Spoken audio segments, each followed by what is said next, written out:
സന്തോഷ് മാധവന്റെ ഉടമസ്ഥതയിലുള്ള സ്ഥാപനത്തിന് 118 ഏക്കർ മിച്ചഭൂമി പതിച്ചു നൽകിയ ഉത്തരവ് സർക്കാർ റദ്ദാക്കി.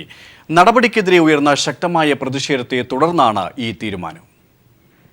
സർക്കാർ ഏറ്റെടുത്ത തണ്ണീർത്തട ഭൂമി വിവാദസ്വാമി സന്തോഷ് മാധവന്റെ കമ്പനിക്ക് പതിച്ചു നൽകാൻ മന്ത്രിസഭായോഗം നേരത്തെ തീരുമാനിച്ചിരുന്നു. സർക്കാരിൽ സമർപ്പിച്ച അപേക്ഷയിൽ കമ്പനി ഭൂമി സംബന്ധിച്ച യഥാർത്ഥ വിവരങ്ങൾ മറച്ചുവെച്ചതായും ഇതേ ഭൂമിയുടെ പുറത്ത് ഹൈക്കോടതിയിൽ ഒരു കേസ് നിലനിൽക്കുന്നതിനാലും ഉത്തരവ് പിൻവലിക്കുന്നതായി അടൂർ പ്രകാശ് പത്രക്കുറിപ്പിൽ വ്യക്തമാക്കി. ഹൈടെക് IT പാർക്കുകൾ സ്ഥാപിക്കുന്നതിന് എറണാകുളം പുത്തംവേലിക്കരയിൽ 95.44 ഏക്കറും തൃശൂരിലെ മടത്തുംപടിയിൽ 32.41 ഏക്കറും കൈവശമുണ്ടെന്ന് കമ്പനി തെറ്റിദ്ധരിപ്പിച്ചതായും വാർത്താക്കുറിപ്പിൽ പറയുന്നു. കേരള ഭൂപരിഷ്കരണ നിയമത്തിലെ ബന്ധപ്പെട്ട വകുപ്പുകളിൽ ഇളവ് വരുത്തിക്കൊണ്ട് ഭൂമി സന്തോഷ് മാധവന് പതിച്ചു നൽകാനുള്ള ഉത്തരവിനെതിരെ ഭരണ പ്രതിപക്ഷ വ്യത്യാസമില്ലാതെ എതിർ ശബ്ദങ്ങൾ ഉയർന്നതോടെയാണ് ഉത്തരവ് പിൻവലിക്കാൻ റവന്യൂ വകുപ്പ് നിർബന്ധിതമായത്. News bureau, Thiruvananthapuram. തെരഞ്ഞെടുപ്പ് പ്രഖ്യാപനത്തിന് തൊട്ടു മുൻപുള്ള മന്ത്രിസഭാ യോഗങ്ങളിൽ സർക്കാരിന്റെ കടുംവെട്ട്. 4 മന്ത്രിസഭാ യോഗങ്ങളിൽ നിന്നായി ഭൂമാഫിയയ്ക്ക് വേണ്ടിയെടുത്തത് 182 തീരുമാനങ്ങളാണ്. ഓരോന്നിനും അനുമതി നൽകിയത് 2 മിനിറ്റ് പോലും ചർച്ച നടത്താതെ. ഭൂസംരക്ഷണ നിയമവും ഭൂപരിധി നിയമവും നിലവയിൽ തണ്ണീർത്തട നിയമവും അട്ടിമറിച്ചാണ് ഭൂരിഭാഗം തീരുമാനങ്ങളും. തെരഞ്ഞെടുപ്പ് പ്രഖ്യാപനത്തിന് തൊട്ടു മുൻപ് ഫെബ്രുവരി ഒടുവിലത്തെ ആഴ്ചയിൽ 4 മന്ത്രിസഭാ യോഗങ്ങളാണ് ചേർന്നത്. 400ഓളം ഫയലുകൾ അജണ്ടയ്ക്ക് പുറത്തുനിന്ന് പരിഗണിച്ചു. 220 തീരുമാനങ്ങളെടുത്തു.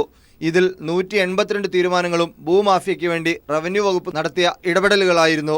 കഴിഞ്ഞ ദിവസം പുറത്തുവന്ന സന്തോഷ് മാധവന് ഭൂമി പതിച്ചു നൽകാനുള്ള വിവാദ തീരുമാനം ഫെബ്രുവരി 26 മന്ത്രിസഭായോഗ തീരുമാനമാണ് എടുത്തത്. മാർച്ച് 2 സർക്കാർ ഉത്തരവ് പുറത്തിറങ്ങി. 1600 കോടി നിക്ഷേപവും 20 കോടി തൊഴിലവസരവുമുള്ള പദ്ധതിയായതിനാലാണ് ഭൂപരിധി നിയമത്തിൽ ഇളവ് നൽകുന്നതെന്നാണ് വിശദീകരണം. എന്നാൽ 127 ഏക്കർ നെൽവയലാണ് നികത്തുന്നതെന്ന കാര്യം മറച്ചുവെക്കപ്പെട്ടു. 2008 നെൽവയൽ തണ്ണീർത്തട സംരക്ഷണ നിയമമനുസരിച്ച് വയൽ നികത്താൻ മന്ത്രിസഭയ്ക്ക് അനുമതി നൽകാനാകില്ല. വിവാദ സന്യാസി സന്തോഷ് മാധവൻ ബിനാമി ഇടപാടിൽ വാങ്ങിക്കൂട്ടിയ ഭൂമിയാണെന്ന പോലീസ് റിപ്പോർട്ടും മറച്ചുവച്ചാണ് അടിയന്തര പ്രാധാന്യത്തോടെ ഉത്തരവിറക്കിയത്. സമാനമായ രീതിയിൽ കരുണ എസ്റ്റേറ്റിന്റെ 833 ഏക്കർ ഭൂമിക്ക് കരമൊടുക്കാൻ നൽകിയ അനുമതി, മെത്രാൻ കായൽ നികത്തൽ, കടമക്കുടി നിലനികത്തൽ, വൈക്കത്ത് ചെമ്പിൽ 127 ഏക്കർ നിലനികത്തൽ, ഇടുക്കിയിലെ പീരുമേടിൽ ഹോപ്സ് പ്ലാന്റേഷന് 728 ഏക്കർ ഭൂമിക്ക് അംഗീകാരം നൽകൽ തുടങ്ങിയ തീരുമാനങ്ങളെല്ലാം ഫെബ്രുവരി അവസാന ആഴ്ചയിലെ മന്ത്രിസഭാ യോഗങ്ങളിലായിരുന്നു. 182 തീരുമാനങ്ങളിലൂടെ 2500ഓളം ഏക്കർ ഭൂമി പതിച്ചു നൽകിയതായാണ് പുറത്തുവരുന്ന വിവരം. പദ്ധതികൾ സംബന്ധിച്ച ഫയലുകൾ അതീവ രഹസ്യമായി സൂക്ഷിക്കാനും ഉദ്യോഗസ്ഥർക്ക് സർക്കാരിന്റെ നിർദ്ദേശമുണ്ട്. News bureau, Thiruvananthapuram. കാസർഗോഡ് ജില്ലയിൽ നിയമവിരുദ്ധമായി വിറ്റ സർക്കാർ ഭൂമിക്ക് നിയമസാധുത നൽകി റവന്യൂ വകുപ്പിന്റെ ഉത്തരവ്. ഭൂപരിഷ്കരണ നിയമം ലംഘിച്ച് കാസർഗോഡ് ദളാൽ പ്രകാശ് എസ്റ്റേറ്റ് മുറിച്ചുവിറ്റ 264.41 ഏക്കർ ഭൂമിയുടെ കരം സ്വീകരിക്കാനാണ് റവന്യൂ വകുപ്പ് ഉത്തരവിട്ടത്. സർക്കാർ ഭൂമി കോടികൾക്ക് വിറ്റ കമ്പനിക്കെതിരെ കേസില്ല.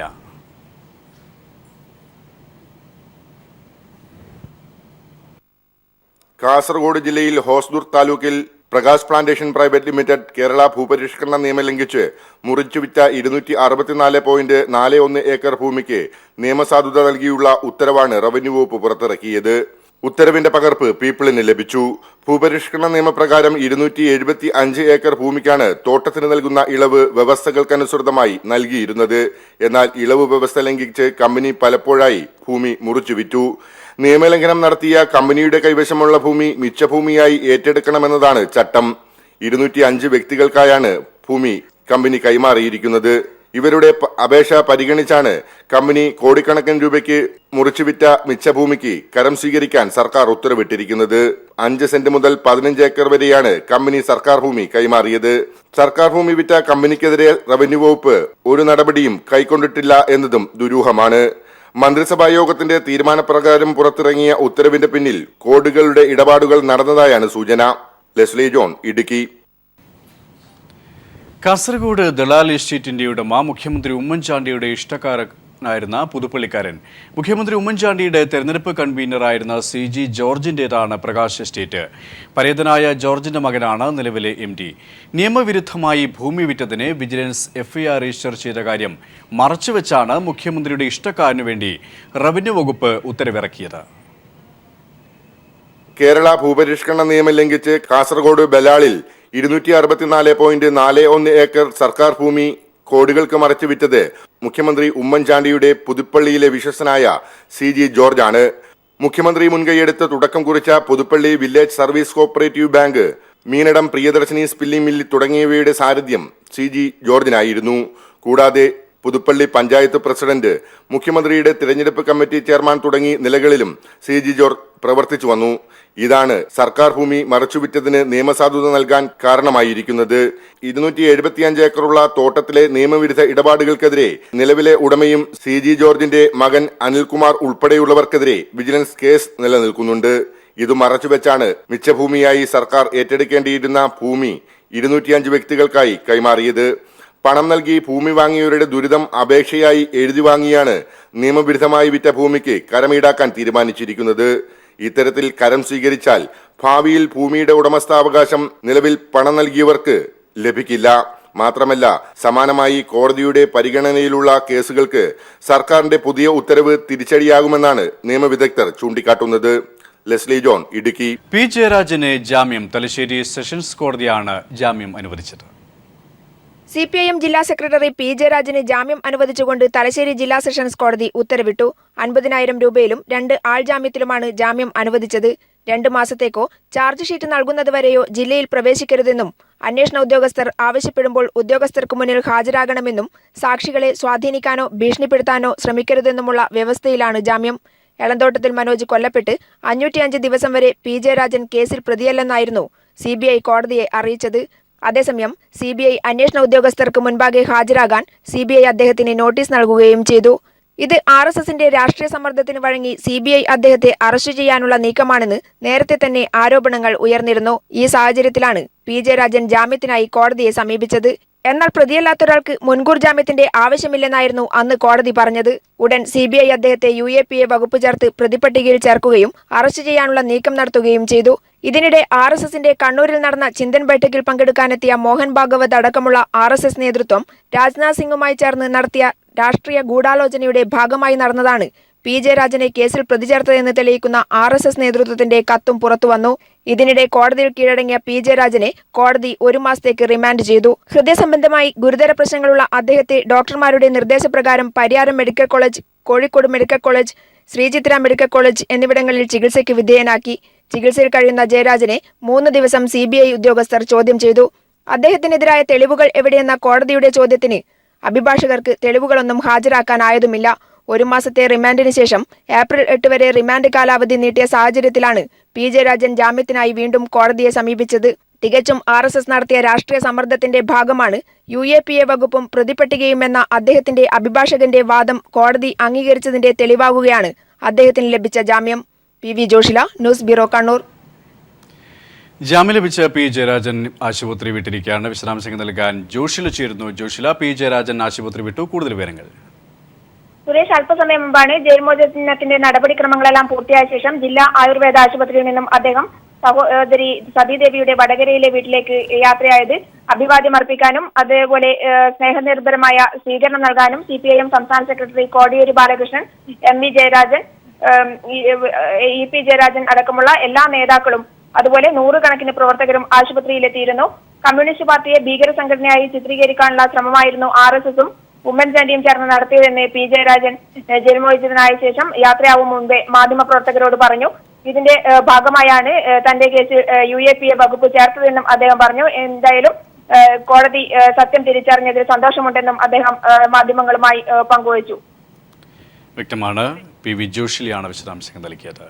തെരഞ്ഞെടുപ്പ് കാലത്ത് പി ജയരാജനെ ജയിലിലടക്കാമെന്ന ഉമ്മൻചാണ്ടി സർക്കാരിന്റെ മോഹം പൊലിഞ്ഞുവെന്ന് CPM സംസ്ഥാന സെക്രട്ടറി കോടിയേരി ബാലകൃഷ്ണൻ. ഉമ്മൻചാണ്ടി കുമ്മനം കൂട്ടുകെട്ടിനുണ്ടായ തിരിച്ചടിയാണ് ഇത്. കോടതിയിൽ പരിഹാസ്യമായ വാദമുഖങ്ങൾ അവതരിപ്പിച്ച് CBI നാണം കെട്ടു. മലർന്നു കിടന്ന് തുപ്പുന്നത് പോലെയായിരുന്നു CBIയുടെ വാദങ്ങൾ. RSSനെ തൃപ്തിപ്പെടുത്താൻ CBI കെട്ടിച്ചമച്ച കേസാണിതെന്നും കോടിയേരി ആരോപിച്ചു. CBI പരിഹാസ്യമായ വാദമുഖങ്ങൾ അവതരിപ്പിച്ച് നാണം കെടുകയാണ് ചെയ്തിട്ടുള്ളത്. ഇത് RSSനെ തൃപ്തിപ്പെടുത്താൻ വേണ്ടി CBI കെട്ടിച്ചമച്ചൊരു കേസാണ്. ഇലക്ഷൻ ഘട്ടത്തിൽ ജയരാജൻ ഇവിടെ പ്രവർത്തന രംഗത്തുണ്ടാകാൻ പാടില്ല. അതാണ് ഉമ്മൻചാണ്ടിയും കുമ്മനം രാജശേഖരനും ഉദ്ദേശിച്ചത്. VM സുധീരൻ ഉൾപ്പെടെ ഈ തെരഞ്ഞെടുപ്പിൽ കണ്ടുവച്ച ഏറ്റവും വലിയൊരു ബോംബാണ് ഇന്ന് നനഞ്ഞ പണക്കമായിട്ട് മാറിയിരിക്കുന്നത്. അക്രമ രാഷ്ട്രീയം, കൊലപാതക രാഷ്ട്രീയം എന്ന് പ്രചരിപ്പിച്ച് ഈ ഇലക്ഷൻ പ്രചരണ രംഗത്ത് ഇതൊരു പ്രധാനമായ പ്രചരണ ആയുധമാക്കാനായിരുന്നു VM സുധീരൻ P ജയരാജനെ പ്രതിയേർത്ത നടപടിയെ സ്വാഗതം ചെയ്ത് രംഗത്ത് വന്നത്. ആ VM സുധീരൻ്റെ ആ കുരുട്ട് ബുദ്ധിക്ക് ഏറ്റൊരു തിരിച്ചടി കൂടിയാണ് ഇന്നത്തെ ഈ കോടതിയുടെ വിധി. കലാഭവൻ മണി അവസാനമായി അവതരിപ്പിച്ച സ്റ്റേജ് ഷോ പീപ്പിൾ TV സംപ്രേഷണം ചെയ്യുന്നു. നാളെയും മറ്റന്നാളും രാത്രി 9 മണി മുതലാണ് സംപ്രേഷണം. ശാരീരിക അസ്വസ്ഥമൊന്നും പ്രകടിപ്പിക്കാതെയാണ് മണി ഷോയിൽ കാണികളെ കയ്യിലെടുക്കുന്നത്.